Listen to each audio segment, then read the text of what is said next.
Good evening, everyone. Thanks for joining us. We're going to just give it about 30 seconds to a minute to allow everyone to come in from the waiting room.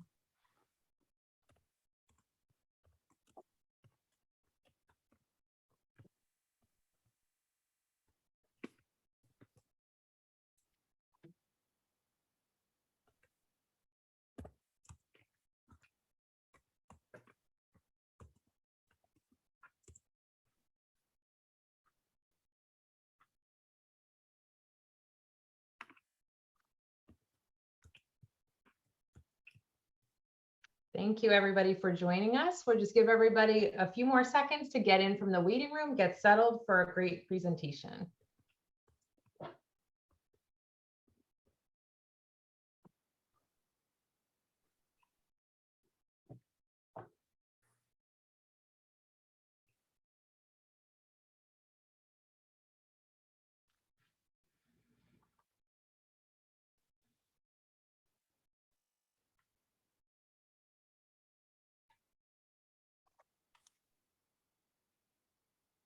All right, we'll go ahead and get started. Good evening, everyone. Welcome to our presentation in celebration of Suicide Prevention and Awareness Month.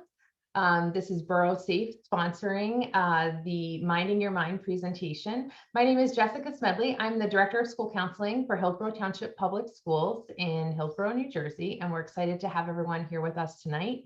I would like to take a minute to do some introductions. So without further ado, just a little information about Borough Safe. Borough Safe was started several years ago as a community and school partnership for suicide awareness and prevention. We are a community school partnership that engages in opportunities like what we're doing here tonight. We sponsor mental health fairs around the community, engage in mental health wellness and prevention activities. And each year we have a wellness fair live in the spring. So look forward to more exciting events. If you are interested in getting involved in Borough Safe's suicide prevention activities and getting involved as a committee member, please feel free to reach out to any of us who are on the call here tonight. We'll go ahead and put our emails in the chat. We'd be happy to have you. We meet on a monthly basis, and we look forward to partnering with more members of our community. So I would like to introduce one of our student assistance counselors at Hillsborough High School, Rebecca Balaguer, who is going to do start off with some further introductions and explanation of the student assistance program. Hi, everyone. Can everyone see my screen? Yes. I'm Rebecca Balaguer. I'm one of the student assistance counselors here at the high school, and I wanted to talk to you a little bit about, if I can get my screen, I'm going to apologize for this. Okay.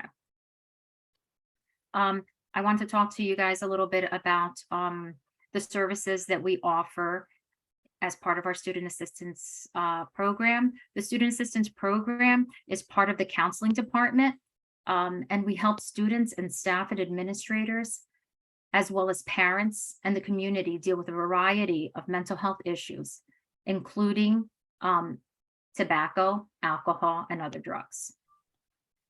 The major services that we provide are individual counseling and group counseling. We meet with students and provide short-term counseling on a variety of issues and concerns inside and outside of the school. The areas of counseling that we include in our services are stress, anxiety, depression, substance abuse, family issues, self-esteem, friendship issues, and relationship concerns. Generally, referrals come from individual counselings from our staff, our administrators, parents, and even our students themselves. So next, one of our other student assistance counselors, Christina, will talk to us a little bit about confidentiality.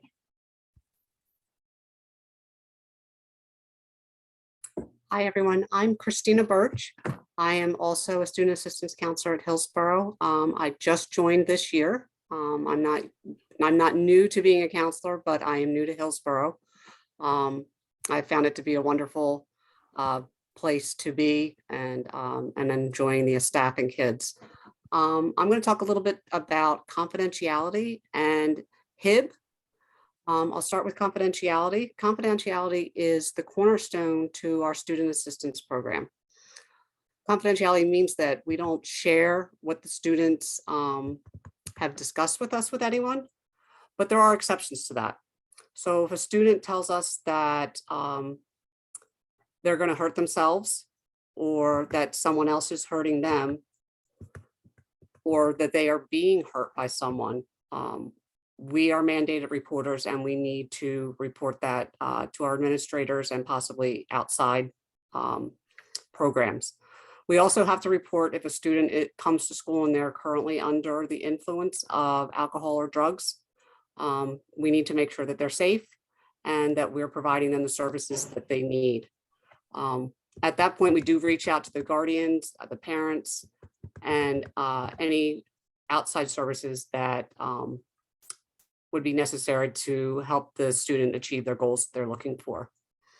In addition to being a SAC, I am also the school's anti-bullying specialist. And HIB stands for harassment, intimidation, and bullying. Anyone can report a possible HIB situation. Students and staff can report an incident. Students and parents can report confidentially. Staff cannot report confidentially. At the point that we get information that there may be a possible HIB going on, at that point, I would start an investigation, speaking to the students involved and possibly anyone else that might have any information. Once the information is gathered, a decision is made, and that would be forwarded to administration. And those results would be reported then to the superintendent and the Board of Ed. A letter will go home to parents and guardians notifying them of the decision. And parents are also able to appeal the decision to the Board of Ed if they choose to do so. At this point, I'm going to pass off to Gil Pilarte, another one of our counselors. Hello, everyone. Good evening. Glad you could be here. As part of what I'm talking about, the programs and partnerships, and I'm Gil Pilarte, and one of the three at the high school, which is great to have the team there. We work closely in developing programs throughout in the school that will help students think about a variety of issues that they got to deal with.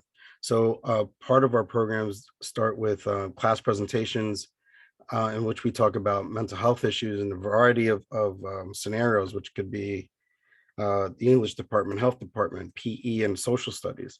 We collaborate on the INRS teams, which is the intervention and referral services team, work with the child study team, also with effective school solutions that comes in to our building. And we try to also provide assemblies and develop assemblies for each grade level.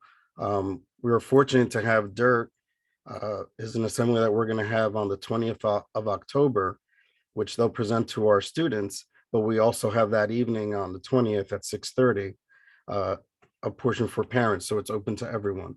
So that will be live in person in our auditorium on October 20th. So we're able to give a plug here tonight and hope to see some of you in person.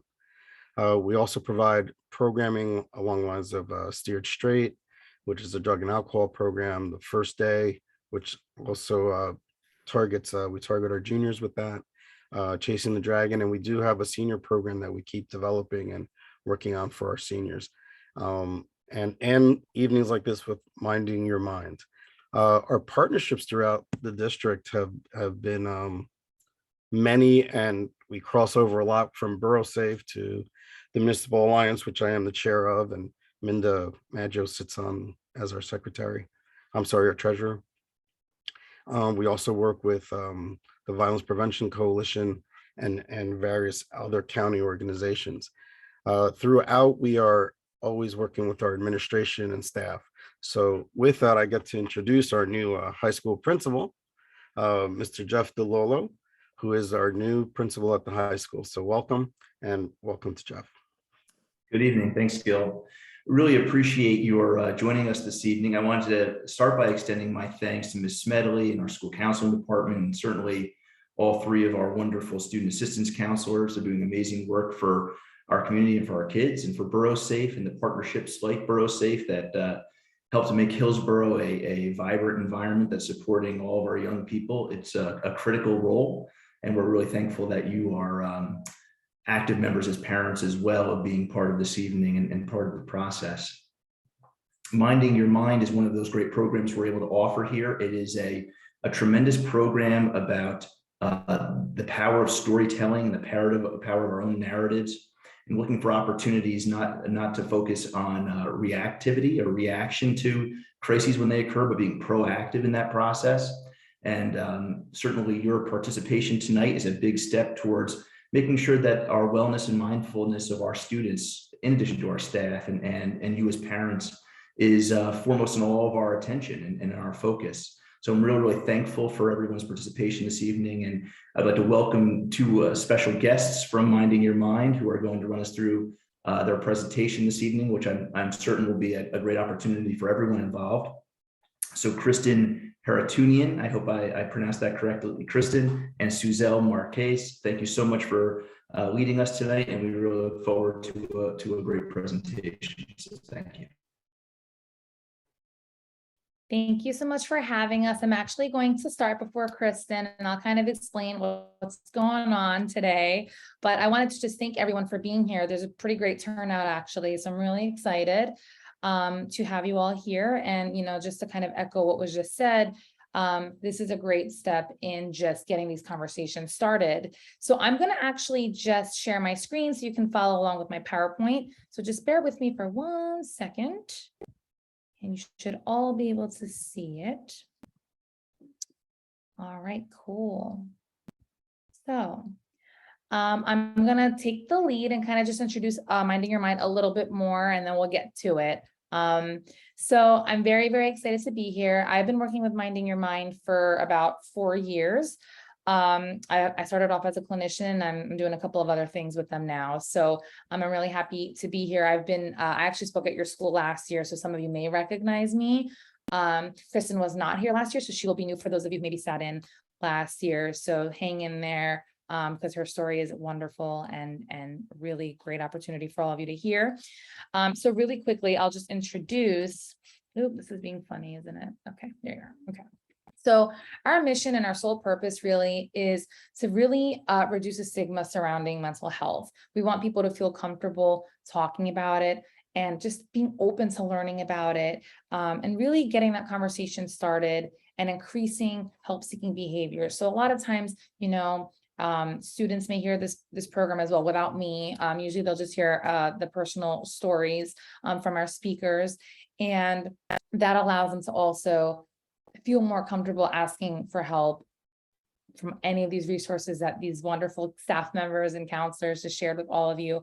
So, my purpose today is really to help you as a parent, as a teacher, as a cousin, as an aunt, as an uncle, a grandparent, to really just feel comfortable if anyone ever approaches you, if any of your family members approach you, if your children approach you, or if you notice something, how can you approach them? So I'm going to jump into it.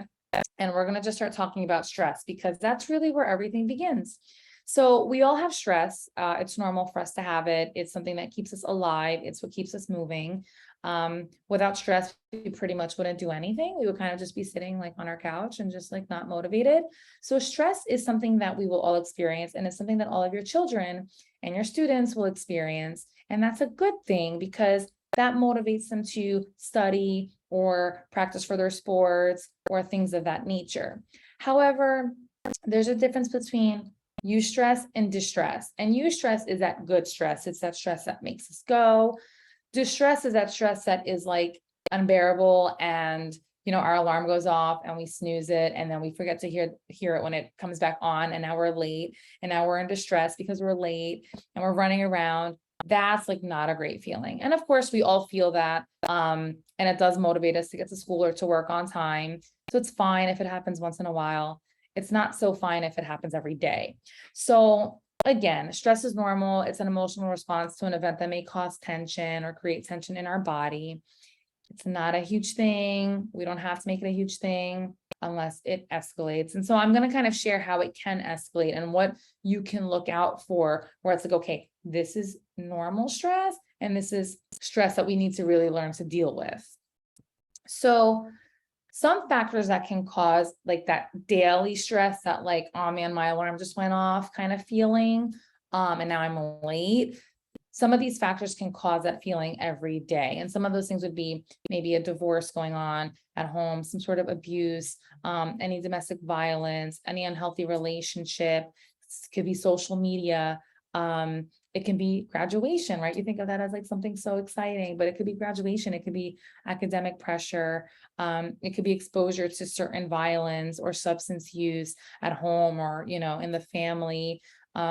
A recent move, school demands. So all of those things can create that daily stress, which can lead to that distress. And I'll kind of explain why. So when we are stressed out, we can usually deal with it if it's like a here and there kind of thing. But prolonged stress is actually worse than like one stressor, because prolonged stress is a daily thing. So I kind of think about it like you carrying a really heavy backpack. So you could probably handle carrying a heavy backpack for like an hour or two, and then you put it down and then you rest and then you like recover and you're fine. But if you're carrying that heavy backpack for like 10 hours, your back starts to hurt. And if you carry that backpack for like 3 months, your back is probably not even able to even really carry it anymore, right? So imagine carrying that weight for 2 or 3 years. And so that's why some of those factors I was talking about, right? Sometimes those are 2 or 3 year things, or they're 6-month things, but that creates a really large stress response where your hormones in your body are switched on for a really long time. And that actually starts to cause physical changes in your brain. So it's kind of like spraining your ankle, right? And just like not treating it, like it's like kind of bearable, but if you keep walking on it, like it's going to get worse and maybe you're going to rip your tendons or, so it's kind of something similar. And if we look at the medical world, so it's not always the event. It doesn't have to be the fact that your kid got an F on a test, but if they got an F on all their tests and they're struggling on all their classes and they're not doing well, that's prolonged stress. And that's where we start to see crisis and an escalation in stress responses. So what might that look like? Well, one thing that our kids deal with all the time is social media. And I talk about that as being a prolonged stressor, which is kind of bizarre because, it's like the normal new thing, but it can look like just being on Instagram, Facebook, YouTube, and just being exposed to comparing yourselves to other people and cyberbullying and not having privacy because now everyone knows your life. Like that is stressful. And that's something that our kids deal with every day. And maybe even you do too. So there are pros and cons. And I kind of just veer off into that a little bit because it could just be these day-to-day things that cause this major distress for our kids. There are benefits. I don't want to say, make sure your kids don't have anything and just isolate them from the world, because that'll cause distress on another end, because then they feel isolated from the world. So it's important to just kind of limit things. And I'll talk about that in a minute, but it's important to be able to identify that it can be, good to have social media. It keeps you connected with people. It gives you ideas, but there are risks. And as parents, we have to be really, really aware of what those are. There are statistics that show that it increases stress and anxiety. It lowers self-esteem. It puts them at risk for cyberbullying. They're also seeing things that they shouldn't be seeing sometimes for their age. It also can create isolation because they just sit in their rooms all day, being social, right? And again, there's that constant pressure and comparison, which can actually stunt social development because we're not interacting with people in real life. So, there's some other stats that they have out here. It shows that our kids who are on social media actually have 3 times the risk of depression and anxiety. And if they're victims of cyberbullying, they're actually at an increased risk of depression. So it's kind of a catch-22 because kids will then go on and they're like, oh, but I feel better seeing all these things. But then when they get off, they feel more depressed. So that's not always helpful. So there's some things that you can do as a parent. One thing you can do is remind your kids that if they wouldn't say it to someone's face, not to say it online, right? We don't want our kids cyberbullying people. We want our kids to think about how any posts that they put will affect their future. We want them to be mindful and understand that the things people post are not always exactly what it is. And as a parent, the most important thing I think you can do also is set boundaries, a time and place and rules for access. So just make sure, like, they're giving you their phones or turning their phones off by a certain time, or they're only accessing it in common areas. Rules for access. Sometimes I'll tell parents, if you want to sit down with your kid on a monthly basis and just be like, hey, like, what are you looking at? And go behind their back and create like a random profile. That's very helpful. So be honest. They tell you what's on their feed. If they're unwilling to show you what's on, that's a red flag for you. So just something to kind of keep in mind. But going back to the stress, right, and that prolonged stress, some things that we might see in our kids as a negative stress reliever might be they're acting out, they're engaging in substance use, they're having changes in their appetite, they're isolating, they're not spending time, they are engaging in some self-harm or leaving the house without permission.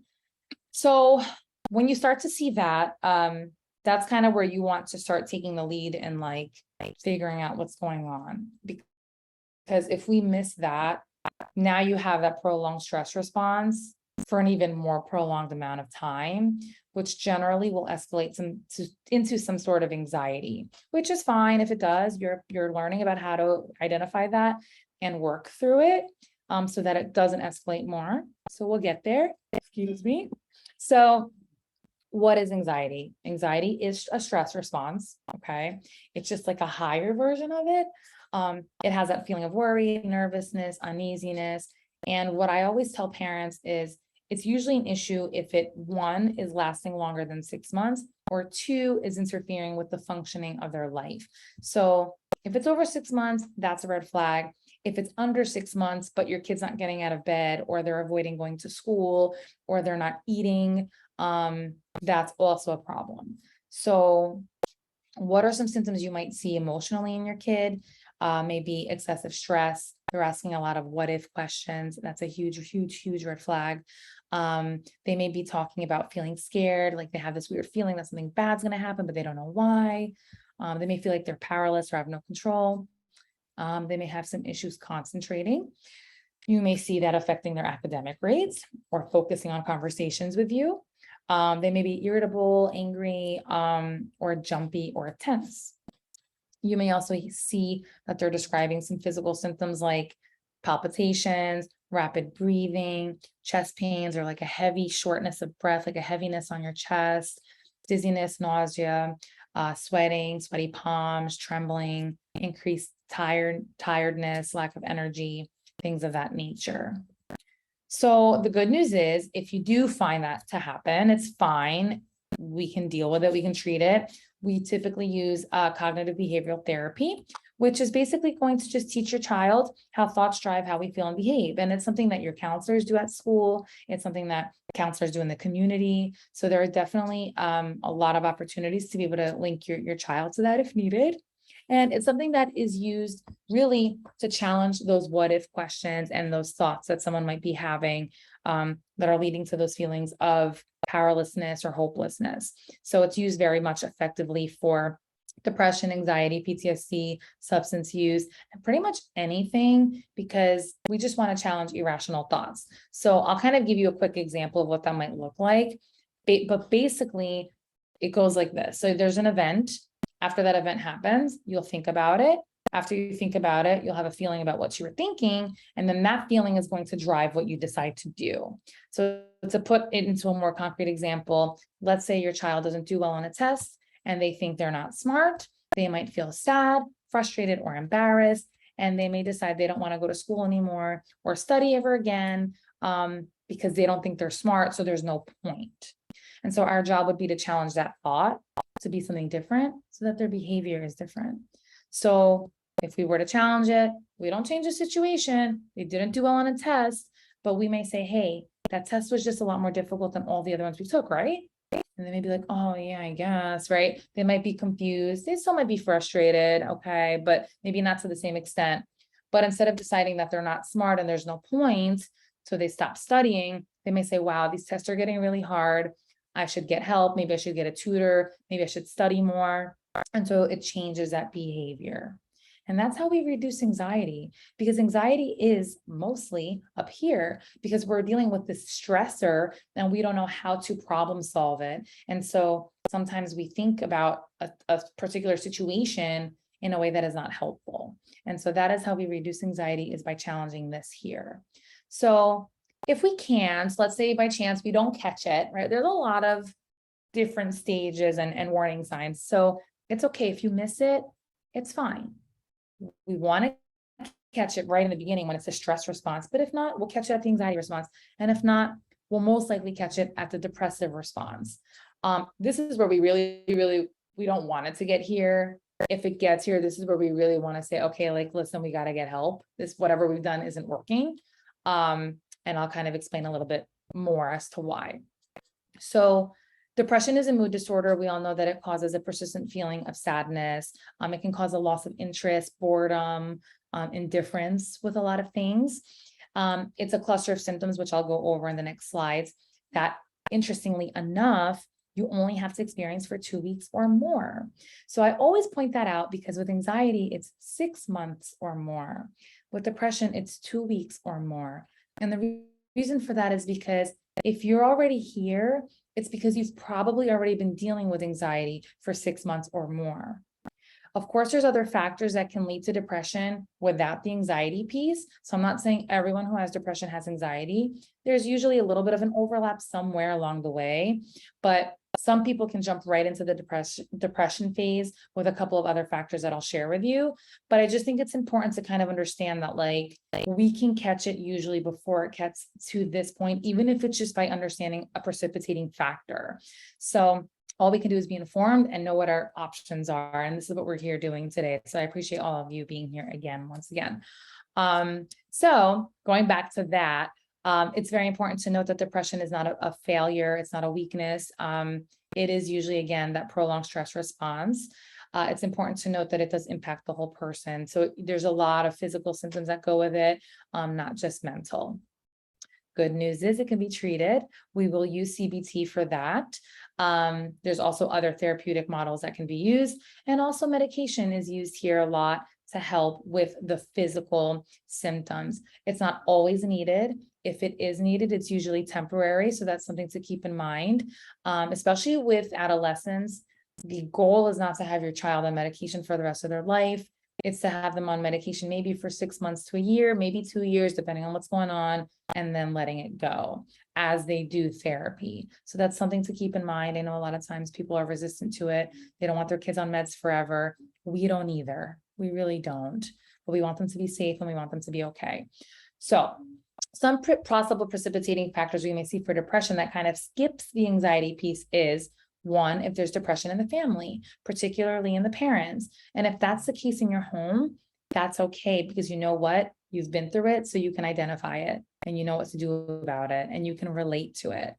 Also, of course, if there's any traumatic experience, like a recent loss, a family crisis, a divorce, domestic violence, a lot of criticism at home, stress at school, right? A daily academic pressure, any substance abuse, or lack of support, right? Just being alone in the world.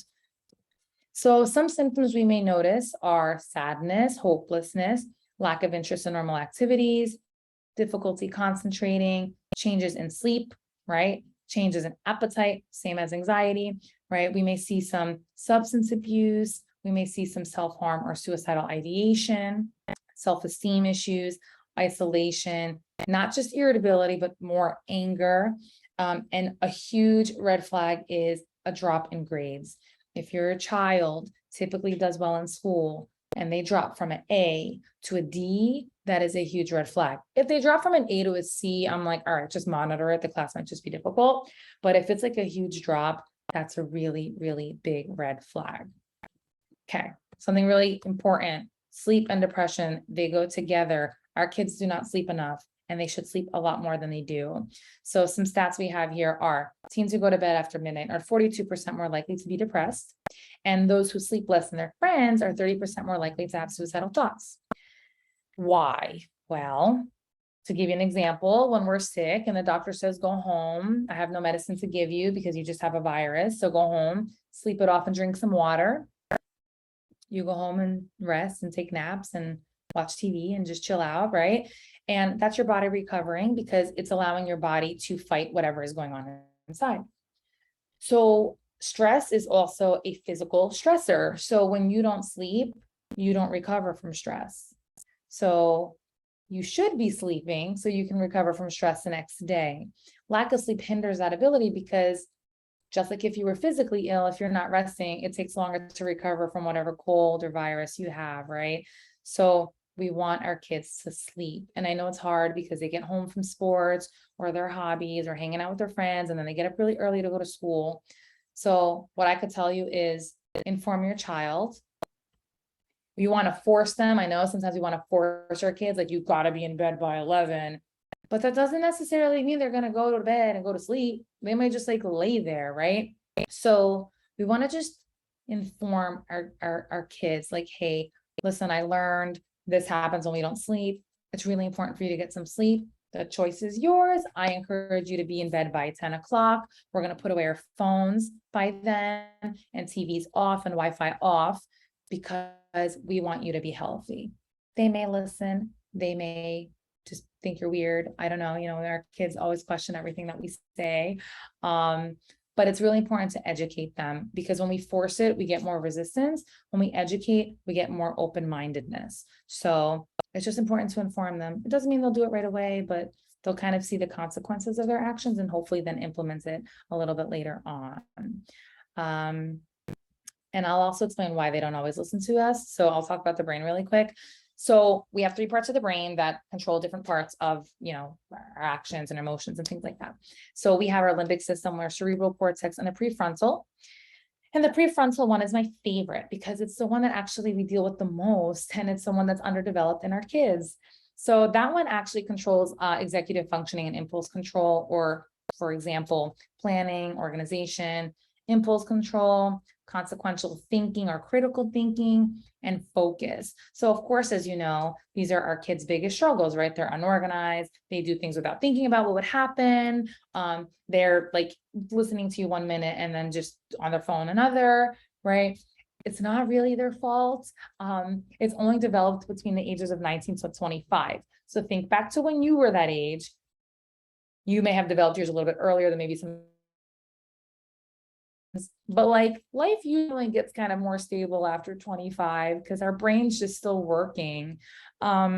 It's really, really important to note though that if your child is going through any traumatic experience or prolonged stress factor, it actually changes their brain. So it actually won't even develop appropriately because again, if you sprain your ankle, it like changes a little bit of what's going on in there, right? Same thing with trauma and stress. It actually physically changes your brain and impedes the development of that portion of your brain. Substance abuse also does that because it's a chemical you're putting in your body and it's changing your brain. So when that's underdeveloped, that's connected to higher levels of depression, self-harm, and other adolescent things that we see. So rest assured, the good thing is your brain is a muscle, so it actually can recover through therapy, just like your muscles recover through physical therapy. When you injure them, your brain can actually recover through mental health therapy. So even if your child's brain is underdeveloped for whatever reason, there is hope to change that, but we need professional help usually at that point because we want to, just like physical therapy, we want to do it the right way. Some quick facts here before we get Kristen on, is that depression is treatable. It can be sometimes difficult to diagnose really because our kids are, going through mood swings and changes in their life and adjustments and puberty and all that stuff, which also affects things. But it's important to note that 1 in 5 teens do experience depression and they usually wait about 8 months before they even say anything to someone. So going back to the anxiety thing, imagine they have anxiety for 6 months and then depression for 8 months before they say anything. That's a really long time. That's like over a year, right? And sometimes it's even more, right? And so they don't get help when we could just really start working through it right in the beginning so it doesn't escalate to anything worse. The worst that we can have it escalate to is suicide. And so we're going to talk about that a little bit because I want you all to be aware of what that looks like and what you can also do if you see any of these signs. Okay.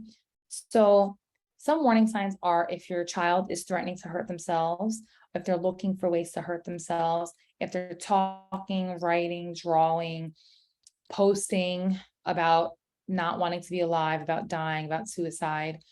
If your child is acting in risky activities, like they're speeding in their cars or they're crossing the streets without looking, if you see a dramatic change in mood, also, if they're talking about that they feel that they have no purpose, that there's no point in life, there's no reason to be here, those are all warning signs. So it's important to note that this is actually, suicide is the second leading cause of death for ages 15 to 34. 20% of high school students consider it and 8% attempt it. Okay, and the number one cause of suicide is untreated depression. So as a parent who's sitting here and informing themselves today, you're catching all these signs. So I'm so glad you're all here because you're going to be prepared if any of this ever shows up, and you're going to know what to do so that this doesn't happen.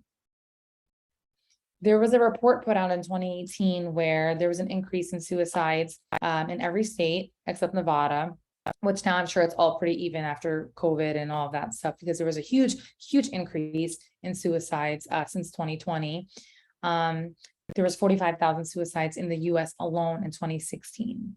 So this is important because this is something that is happening, and I'm, grateful that it's something that people are talking more about. It's important for us to talk about it so we can stop this from increasing. There was a statistic back in the day, I remember even when I was in school a decade ago, that men were historically completing suicides more than women were. And unfortunately, it's evened out. So now it's a 50-50 thing. It's happening across the board.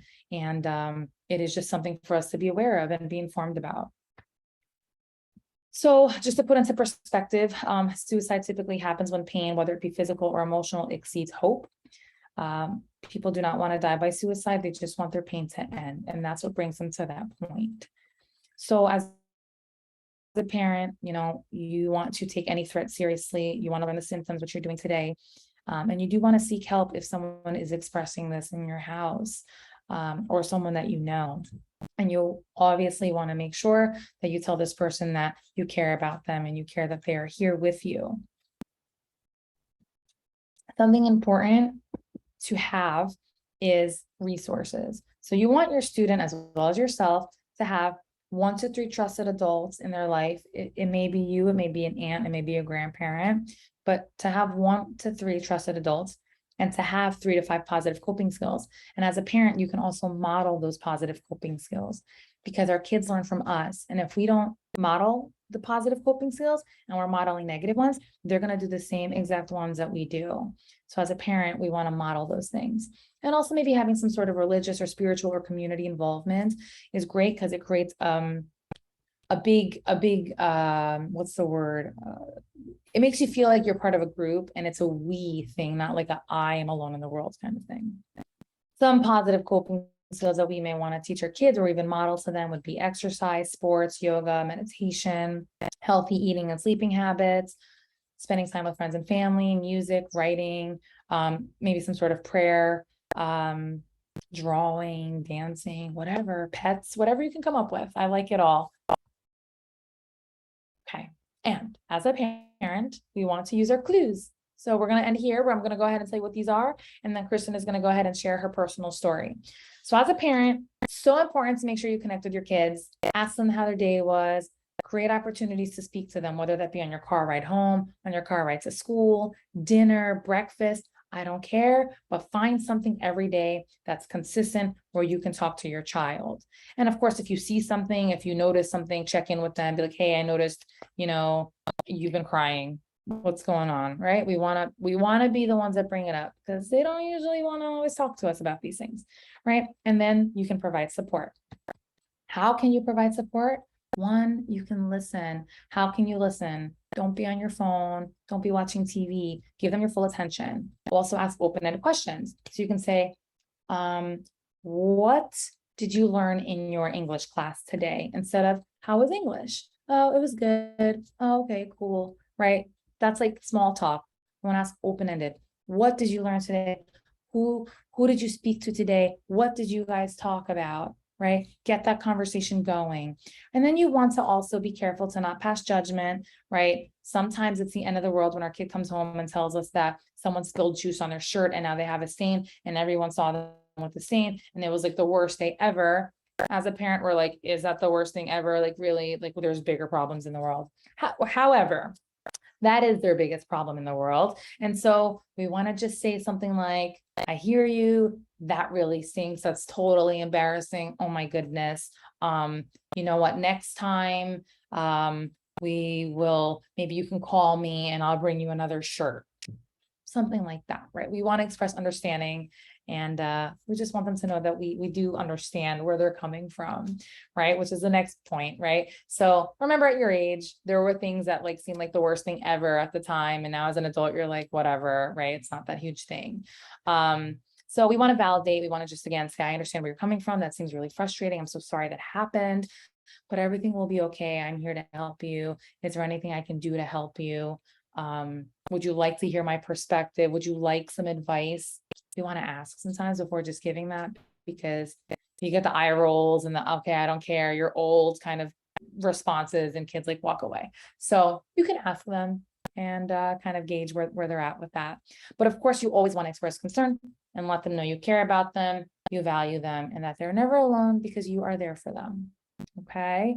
So of course, if with all that, we're still seeing some of these signs and symptoms, we want to escalate to professionals, build a team of support. You have an awesome team at the school. You also have some local resources here, which I know your school also has this list, so they can also share something like this, even more local to you guys.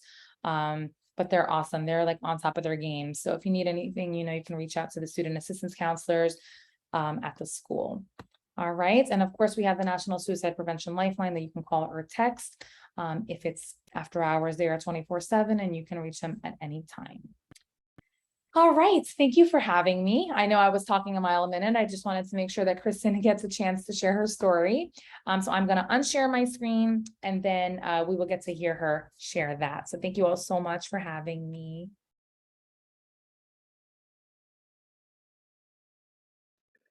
All righty, Suzelle, thank you so much.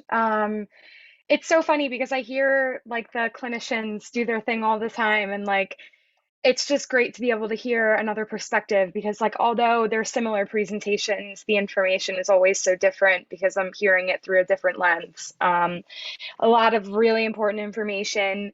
For those of you that don't know me, I am a young adult speaker with Minding Your Mind. I've been with Minding Your Mind for about 5 years, a little over 5 years. And it's a privilege and an honor to be able to speak with you guys today. We will have time at the end for a Q&A for me and Suzelle. So we want to hear your questions. Primarily, what my role is that I go into schools, community centers, elementary, middle, high school, universities, corporate centers, like wherever people need to hear a presentation, I'm there. And, you know, I am not a clinician. I am just a 24-year-old adult woman who shares her personal story and has the training to do so. I do make sure to clarify that, especially with the students, because it can be really confusing. Like, are you a therapist? Are you a clinician? And although that is not my role, I do remember what it was like to be in high school and in middle school. And we would have mental health presenters come in and they would share like the stats and the facts like Suzelle talked about. And like all of that is very, very, very important. But there was also this other piece that I found missing, which is why that I love this program so much, because you guys get to hear the stats and facts and then you get to connect it with an actual story. Because I remember being that high school student and I would think to myself, yes, all of this information is very important. But on the other hand, I would tell myself that it didn't apply to me. I would tell myself that I was the only person that had the story that I had. I would tell myself that the solutions didn't apply to me. And more importantly, I would say that I was the only one. And through the many, many, many presentations I've done over the years, I always have one child come up to me and say, you told my story. I thought I was the only one. And that's the reason on why I do what I do. I'm also a firm believer that our lives are made up of stories, stories that we tell about ourselves and stories that we tell about other people. I'm sure that if there is a new mom or dad or caregiver that comes in, we look at them and we might automatically think of a story based on what they look like, what their child looks like, what they drive, what they do for a living. Like, we make these assumptions about other people, and some of it might be accurate, but it's only a part of the story. That we need to challenge the stories that we tell about other people, because it might not be either part of the truth or the truth at all. And I really think that there's no better way to kick this thing off than to tell you guys a story. So I grew up right outside of the Philadelphia area. I grew up with my mom, who's pictured here, my dad, my two older brothers, my two pugs, Baxter and Beans. And I always described my mom as a very young age as somebody that was my light. And what this meant to me as an 8-year-old girl was that we would go to the local Starbucks every single day without missing a beat. And she would order this very complex 16-step drink. And over time, they ended up not only remembering the drink, but knowing her name. Over more time, they ended up naming that drink after her. And whether it was because she gave them boatloads of money, I have no idea. But at the time, I thought it was because they recognized the same light that I got to experience every single day. When we would go to the grocery store, people knew her by name. When she would drop me off at school, people were happy to see her. And it was because they liked to be in that light. And I'll never forget this one day. It was this beautiful June day. The sun was shining. The grass was like especially green. And I walked down the stairs into this, upper middle class home that I lived in. And my mom was sitting at the kitchen table. She had a cup of coffee. She had a newspaper. And as I'm like wiping the sleep out of my eyes, I asked my mom, "What are you reading?" And she turns the paper over, and circled inside, it says Devon Horse Show today. Now, some of you guys might not know what the Devon Horse Show is, but to us in our community, it was a huge deal, because the Devon Horse Show is where they brought all these beautiful horses into one area and community members got to see them. But it was actually even more important to me because I was an 8-year-old girl and I was obsessed with horses and I hadn't met one yet. So when my mom asked me, "Do you want to go?" immediately I said yes. I didn't just say yes because I wanted to meet a horse. I said yes because I got the privilege and honor to spend that day with my mom. When we got in the car, that 30-minute car ride felt like an hour, 2 hours. And I remember my mom asking me, "What is your favorite thing about horses?" And I looked at her and I said, "My favorite thing about horses is how free they are, that they exemplify this idea of freedom." And I looked at my mom and she kept her eyes on the road, but I saw her smile. And it was the smile of recognition that, yes, we lived in this beautiful home and my father had a really good job and my brothers were there, but there was this freedom that her and I both lacked. And there was some undertones of mental illness that we didn't talk about. I always tell the kids that mental illness is hereditary, which means it runs in the family, and that it doesn't guarantee that you will have mental illness, but it does mean, however, that you need to keep your eyes and ears open for the signs.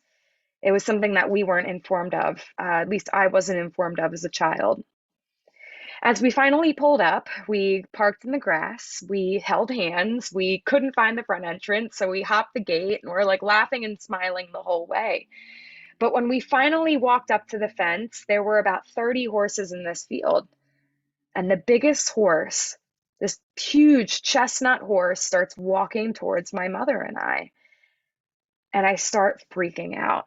I'm sweating. I'm like crying. I'm so nervous because I had never met a horse before. And if anybody here has met a horse, their faces are like this big, their teeth are huge, their eyes are huge, and they can be very intimidating. But my mother had this light, this courage, this goodness about her, where when she stuck her hand out and she started petting the horse with her flat hand, that I knew that I didn't have to be scared because I looked up to her. My mom gestured me over and she asked me to follow her direction and pet the horse. And I did exactly as she told me to. And when I pet that horse, I had realized that it was the very first horse that I had ever pet. But that light inside of my mom went from this tiny little spark to this huge bonfire over this experience that we were having together. I don't remember who we talked to the rest of the day. I don't remember what we ate. I don't remember like what horses we watched. All I remembered was that moment. But any good day must come to an end. The sun started to go down, so it was time to go home. And on our way back to the car, there was a little ice cream truck parked on the curb. And my mom asked me if I wanted to get ice cream. Of course, I said yes. I got Dippin' Dots, obviously, and my mom got classic vanilla. And we sat at a nearby park bench and shared ice cream together, watching the sun go down. And it's one of those moments that you'll never forget. And I'm sure, and I encourage you all to sit there and think about what that moment was like for you. That one moment that was the best moment of your life because it was so pure and so real. This was that moment for me. I have done some extraordinary things in my lifetime. I have traveled the country. I have gone hiking in incredible places. I have an apartment and a dog and loved ones and family members. But this moment is the happiest moment that I have to date. And I love to share it with anybody that I come in contact with. Because I knew as a little girl, when we got back into that house and the sun was completely down, and we walked into the kitchen where the day had started, that I would go to school and I would tell this story to every single one of my classmates. I wanted all of my classmates to look at me and think, wow, I love her. I love her family. I'm envious of her based off of the clothes that I wore, or the things that I did, or the experiences that I had. I wanted people to look at me the way that I wished that I could look at myself. But it was only a part of the story.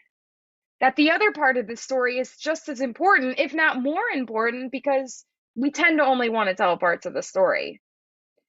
And the other part of the story was that my mom would walk deeper into the kitchen and she would have a drink. And that one drink would turn into two, and two to four, and four to six, and so on and so forth. And what I didn't tell people was that my mother was an alcoholic, and she had been my entire life.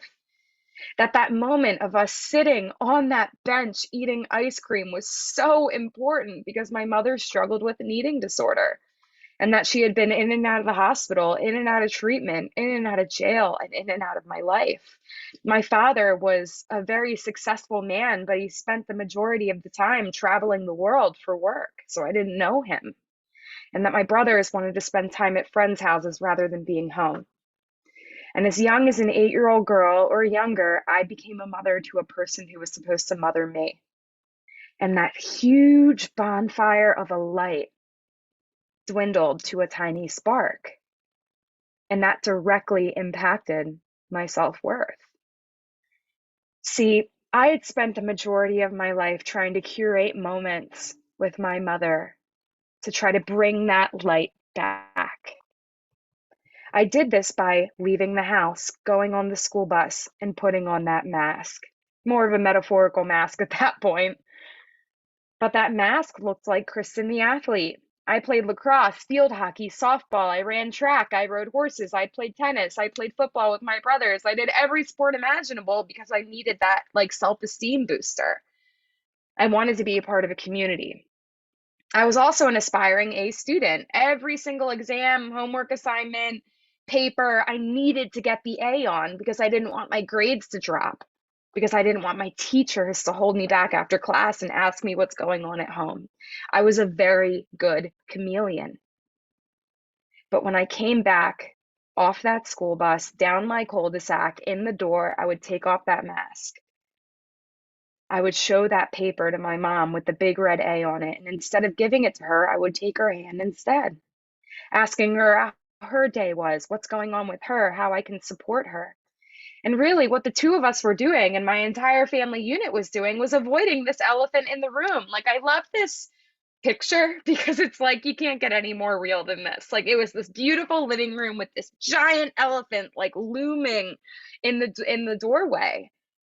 And this elephant did not just represent my mother's alcoholism or eating disorder. This elephant represented all of those undealt with feelings, the sadness, the anger, the confusion, the guilt, the shame, all of it.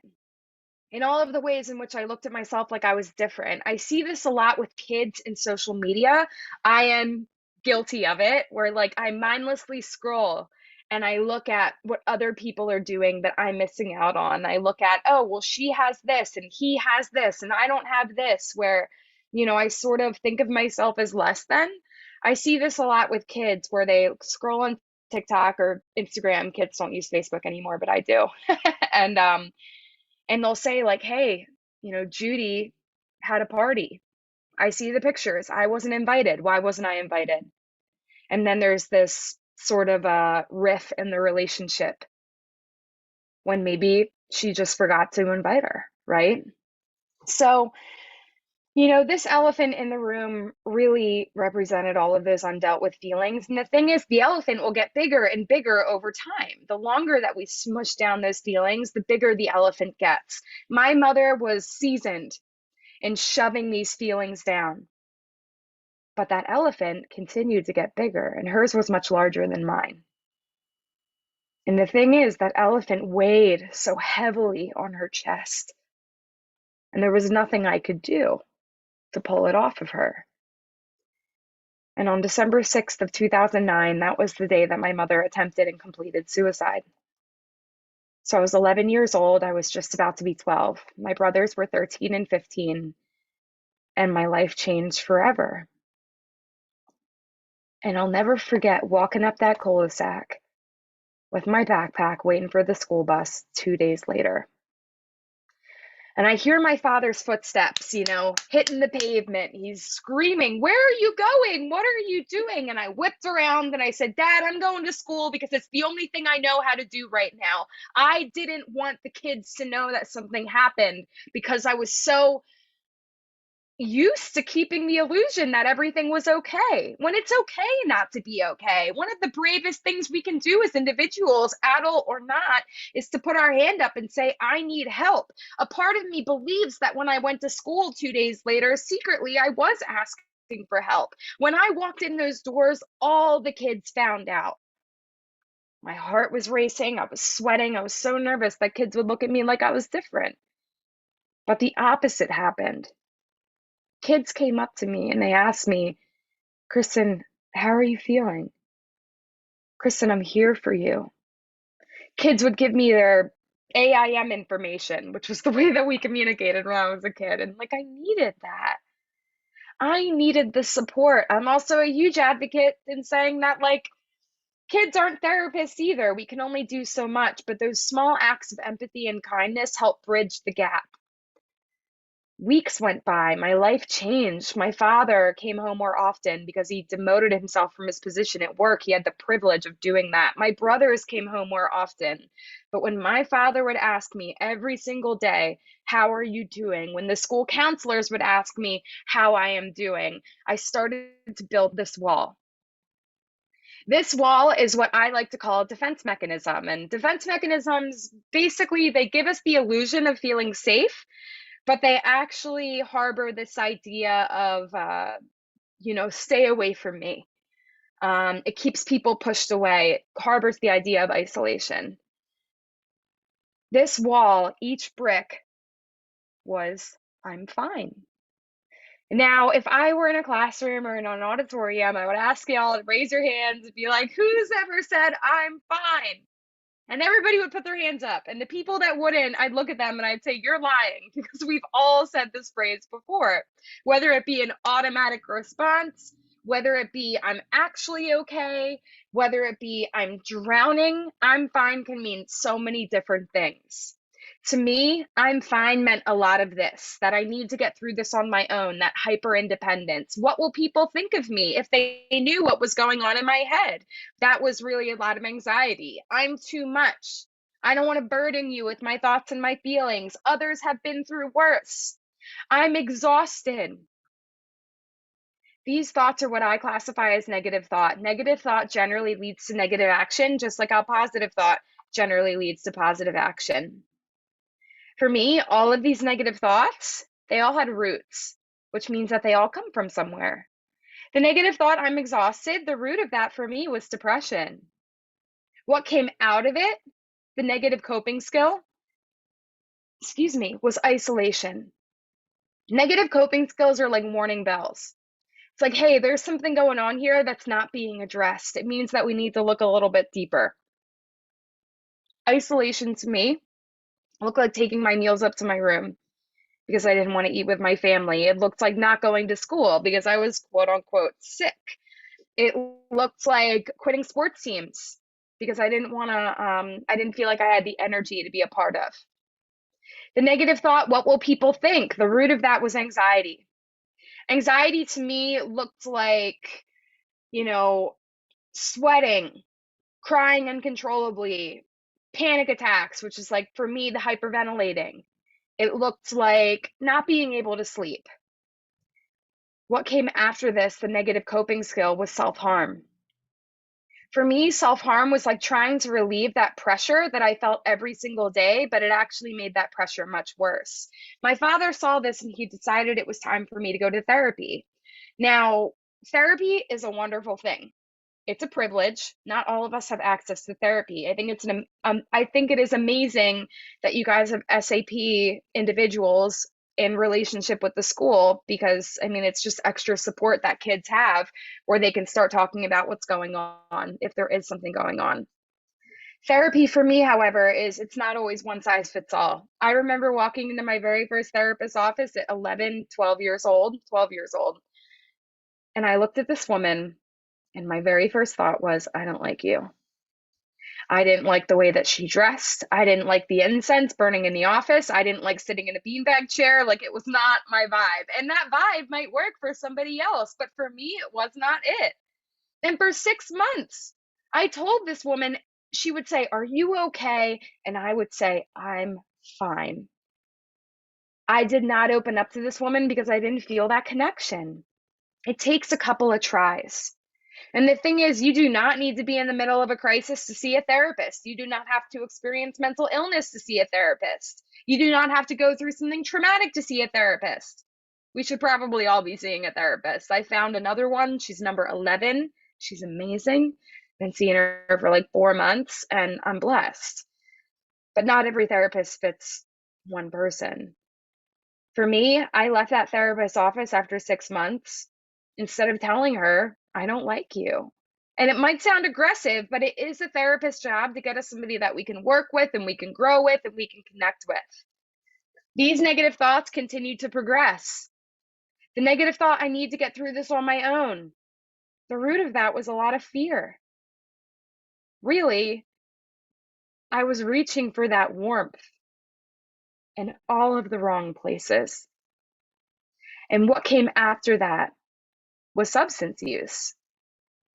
For me, using substances was trying to reach for that warmth in all of the wrong places. And the thing is, I kept shoving down those thoughts and those feelings, but they always came back up.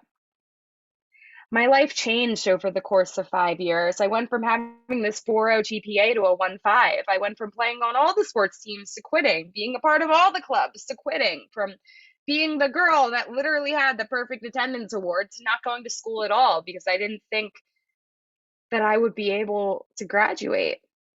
I didn't think that I'd be able to go to prom or get into college. Not because I didn't think that I was not capable, but I thought I wouldn't make it past the age of 18.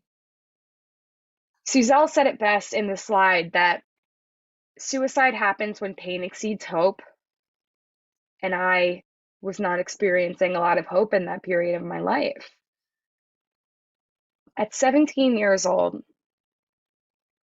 I hear this knock on my door. A lot of you parents do that, like knuckle knock, it's like 1, 2, and then you're like, what is it? I was in my room and I was like, what is it? And my dad asked me if he could come in. He asked if he could sit on the bed next to me, and I allowed him. And I think even looking at that moment right there, like I'm thinking about it as I speak to you, and even allowing him to sit next to me was a huge step. And he looked at me and he said, Kristen, I know that you're going through a really hard time. And I just want you to know that I will go to any ends of the earth to get you the help that you need. You just let me know. You just give me the word and I'll be there for you. I know I wasn't there for you as a kid, and I wish I would have known more.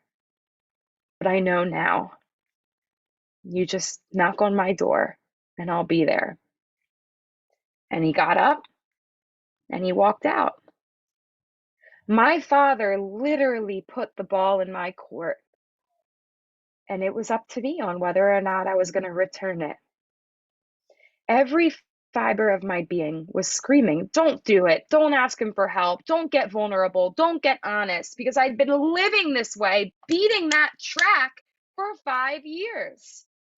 But there was this tiny little voice inside of me that said, go to him, get help, cry in his arms, get vulnerable. And I listened to that tiny part of me. I threw myself into his arms and I said, Dad, I need help. I am going to die. See, a lot of parents ask me, how did you get to that moment? How do I get my kid to be honest with me? And I'm pretty sure, again, Suzelle said it, there's consistency. That was not the one and only time that my father did that. He had done that many of times. That was just the moment where it clicked. My father was also slick, and he had an appointment set up with a therapist. So I was either going whether I liked it or not. But, it was nice to be able to be an active participant in my recovery. I got in the car. I fought with him the whole way in the car because I wanted to change my mind, but I still listened to that tiny little voice. I sat in this woman's office. It was therapist number 9. She looked at me. I looked at her. She had a cat poster on the wall that said, hang in there. She had a Keurig in the corner. She offered me herbal tea. I'm looking at this woman with my arms crossed and my head down, and she starts reading from this piece of paper. And it says, Kristen, I see that you lost your mom at a young age by suicide. I see that you're not going to school. I see that you're self-harming. I see that you've been hospitalized a few times. I see that you've been in 1 treatment center already. And I see that you're in pain, and I see you. And she paused, and I sat in that silence. I finally listened to my internal thoughts, and they were all this, everything that was underneath the I'm fine. All of the guilt and shame and anxiety and pressure and emptiness and guardedness and sadness. And they were all coming from one place in my body. They were coming from that hurt 11-year-old girl that had lost her mother. They were coming from that hurt 8-year-old girl that felt like that she had the world of responsibility on her shoulders. They were coming from that hurt 6-year-old girl that didn't know what was happening and was scared. And I put her in a cage.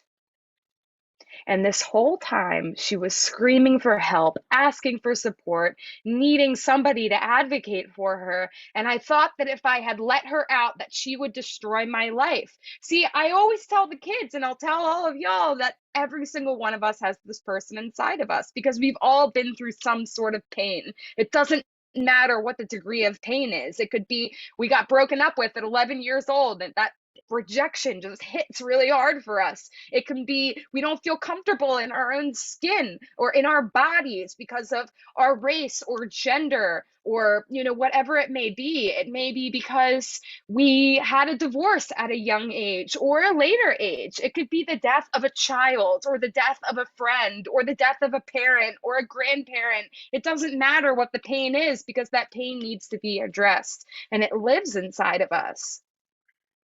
Did I get up in that moment and was like, okay, I'm ready to talk about it? Like, absolutely not. It would be a fairy tale. But what I did do was I asked her, what do I do? I mean, I was 17. I was very stubborn. But I did ask her, and she gave me a notebook and she gave me a pen. And she said, Chris, every time that you want to self-harm, I want you to write about it. This is where I learned the lesson of meeting help halfway. I wrote about all of those feelings underneath that iceberg in poetry, prose, short stories, song lyrics, doodles, and drawings. And when I came back that following week, I had gone a week without self-harm, which to some people it might not seem like that big of a deal, but to me, It was the biggest deal in the world because it was a positive change. I felt relief for the first time in 17 years. And Anne, my therapist, she looked at me and she was like, Chris, I'm so proud of you. And I felt proud of myself doing the right thing for the right reason. And I don't know if I have any writers in here or any creative types, but she asked me a very daring question and she was like, can I read your journal? I was like, absolutely not. Like, I was like, no, you cannot. But like, again, meeting help halfway, I had to start tearing that wall down. I gave her the notebook, and every single line of poetry, every single piece of prose was a brick in that wall. Secrets that I wasn't going to share with anybody. But there was one big secret in that journal that I didn't think that I would share with anybody else. And I always tell the kids this, that secrets keep you sick. If we keep secrets like harm that we've done onto others or harm that's been done onto us, whether it was on purpose or unintentional, that harm needs to be talked about because it will fester. See, what that big brick was for me was a feeling that I had. And it was that I felt relief after my mother had died. I felt like I could breathe for the first time in my life. And I felt like I was a bad daughter for feeling that way. I was so ashamed. And Anne looked at me. And really, this is where I started to understand that the only way out was letting people in, because she looked at me and she said, Chris, that is completely normal. And I looked at her and I was like, are you kidding me? I had spent years telling myself I was so bad for feeling this way, when all of a sudden it's a normal feeling to have. I had spent years telling myself this lie, when all I needed to do was just allow somebody to fact check me because I was wrong. Did it make the feeling go away? No, but it made me feel a little less alone. The next step was allowing my father in, and he taught me about changing the pattern. See, the pattern changes over time. There are going to be slips and falls and mistakes, but as long as we get honest and we talk about what's going on, that's the most important thing. My father asked me to go to drug and alcohol treatment. I looked at him and I was like, are you kidding me? I am not going to drug and alcohol treatment. And Anne said, why? And I said, because I am not an addict. I don't look like one. And she was like, what does that mean? And I realized that I was being discriminatory, that addiction doesn't discriminate, mental illness doesn't discriminate, no matter your age or your race or your sexual identity or your religion, it doesn't matter. That you might not necessarily look at me and think a person in recovery from drug and alcohol addiction, but that's the point. I said yes to going away for 30 days. I went away for 6 months. My entire junior year was spent in a treatment facility. And of course, my dad was worried that I'd be graduating a year late, but what would I have rather done? Graduated a year late or not graduate at all, because I wouldn't have made it. I sacrificed 6 months of my life for the rest of my life. And it was in there that I learned about building a toolbox. Suzelle talked about this, so I won't go super in depth about it, but I learned that different tools in my toolbox are for different feelings. When I feel anxious, I need to go for a walk. During the pandemic, I bought a Peloton because I had the privilege to do so, but I also needed to get active because I'm a gym person. Now that Peloton is like my saving grace. I love it so much. I use the Peloton when I'm anxious, when I'm angry, go for a walk. I go on runs. I walk my dog. When I feel not centered or I feel uncomfortable, I practice yoga. I stretch. I meditate.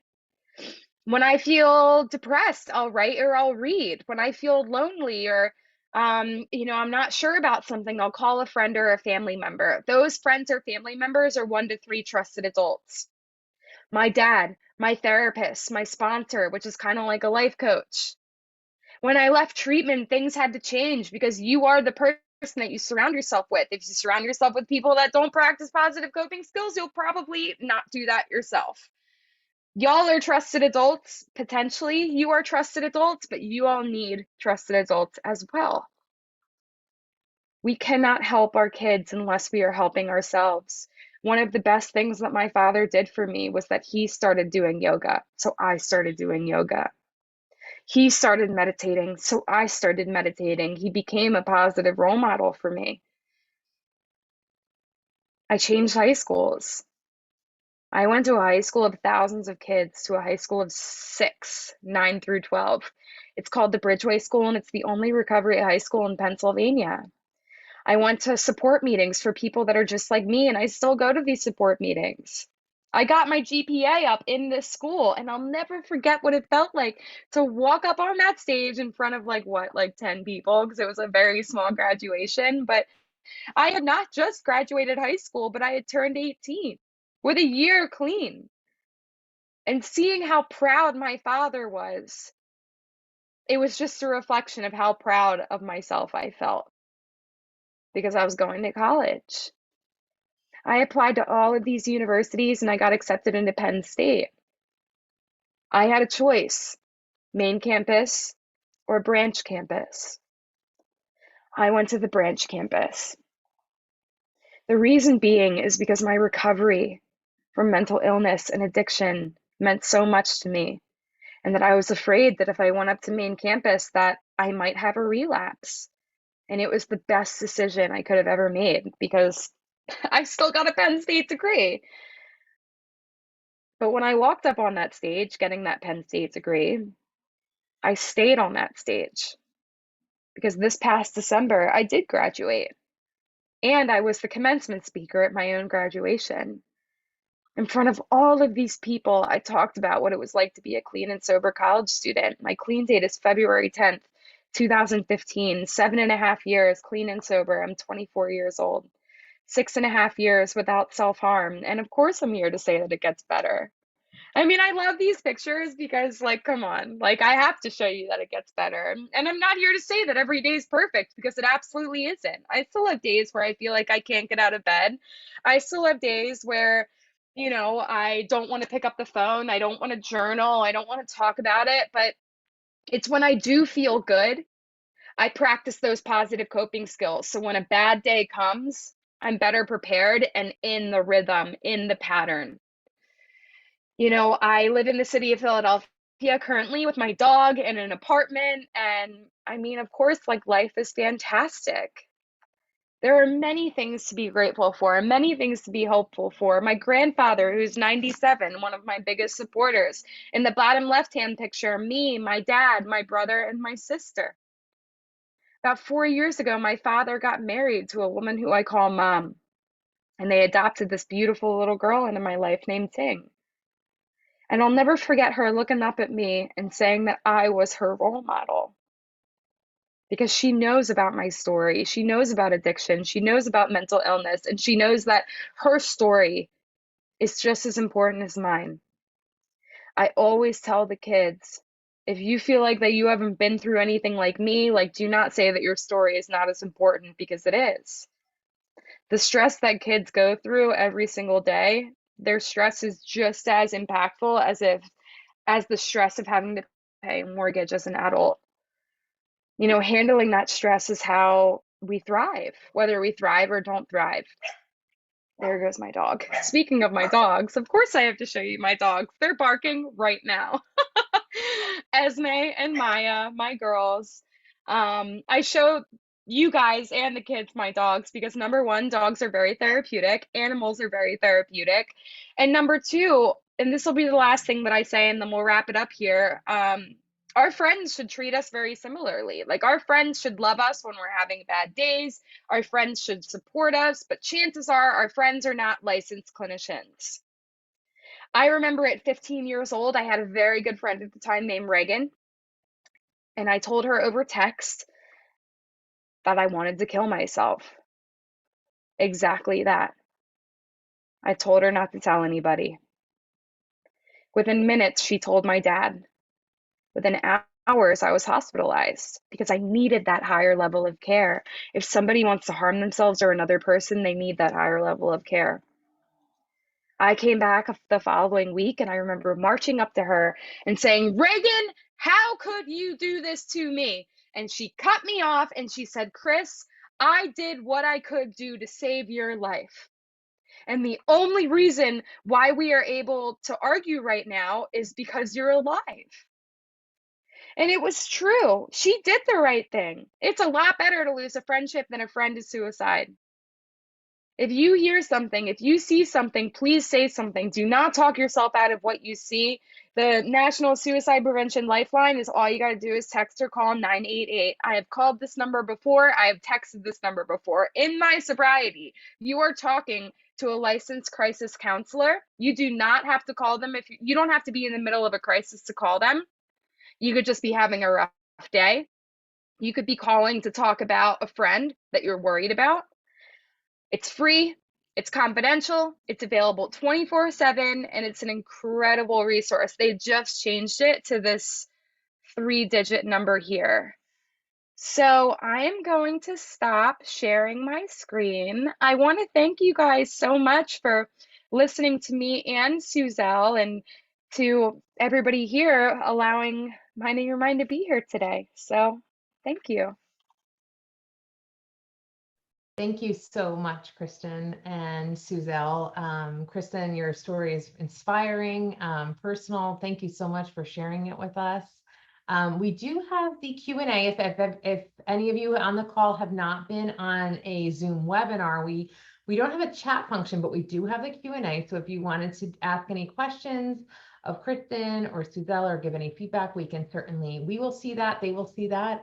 So certainly if you want to ask any questions, we'll take that. Kristen, you probably saw Ernie. Ernie is Yes, so he's cute. like the unofficial, Ernie is also goes to therapy and he's a little behaviorist. So we practice good mental health in this household. That's right. Everybody else on the call, all the counselors on the call have known Ernie through COVID, and he's come a long way, right, buddy? You want to come up?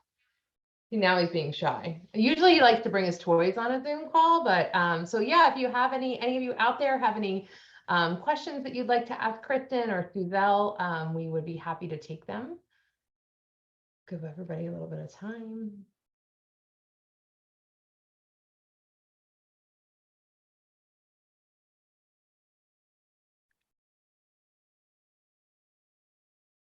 Kristen, I'll say that I am totally inspired by you giving the speech and everything that you did to get to where you are. And what are your long-term goals? I'm curious about that. Like, where do you see yourself? You like accomplished so much and you're only 24. Like, what's next in store for you?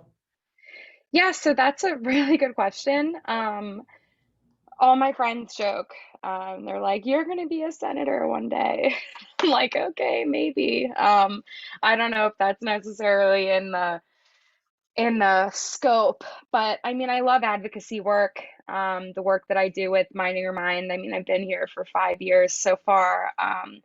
But I'm currently writing a book, so that's fun. Awesome. Yeah, so it's a memoir, which I've had like older adults be like, "You're writing a memoir at 24," but I guess I'll just have to write another one in 10 years. I was gonna say the story, you could title it The Story Continues, right? Like the part 2, I part love 3. that. That's great. That's awesome. So one thing did come in, Mrs. Anna Mailer, who's one of our participants and listeners tonight, is our student assistance counselor at Hillsborough Middle School. She was unable to be on as a panelist tonight, but wanted to just make sure that everybody who's listening tonight, anyone who needs help, Mrs. Mailer is available at our middle school. She is one of 4 counselors at the middle school who is there to help as well. Certainly feel free to reach out. She plays the same role as Rebecca, Christina, and Gil, but at our middle school. She also has been instrumental for several years as a member and I'll say co-conspirator of all things equity and diversity and inclusion, and also Borough Safe in Hillsborough Township Public Schools. So we're excited to have Mrs. Mailer. We're very lucky to have her as well. So she is a valuable member of the team. I also will just take the opportunity, because I didn't say this at the beginning, all of our We did extend the invitation beyond Hillsborough, but just to make sure everyone knows, we are lucky enough to have funding for school counselors in all of our pre-K to 12 buildings. So you met our high school people in person, well, close to in person on the screen tonight. And we introduced Mrs. Mailer. We also have 3 other school counselors at Hillsborough Middle School. We have 3 counselors at Otten Road Intermediate School, and each one of our 6 pre-K to 4 schools also have a dedicated school counselor available to help with mental health issues, academic planning, social and emotional wellness. Coming soon in October, we'll be celebrating Violence Awareness Week, Red Ribbon Week coming up, also being celebrated at our high school football game this coming Friday, and several other anti-bullying activities. So you heard Mrs. Birch talk a little bit about that tonight. So we are here to partner with you as the school counseling department in Hillsborough Township Public Schools. We also just want to extend an extra thank you to Mrs. Maggio, our life skills coordinator and community partner extraordinaire, who helped organize tonight's program. So I think without further ado, we just want to thank our panelists and our speaker, Kristen, and our clinician, Suzelle. Thank you so much. Yes, we can do a little, yes, like sign language clapping, right, for everybody, thumbs up. Thank you so much, everyone, and feel free to reach out and stay in touch with us. Thank you. Have a great night.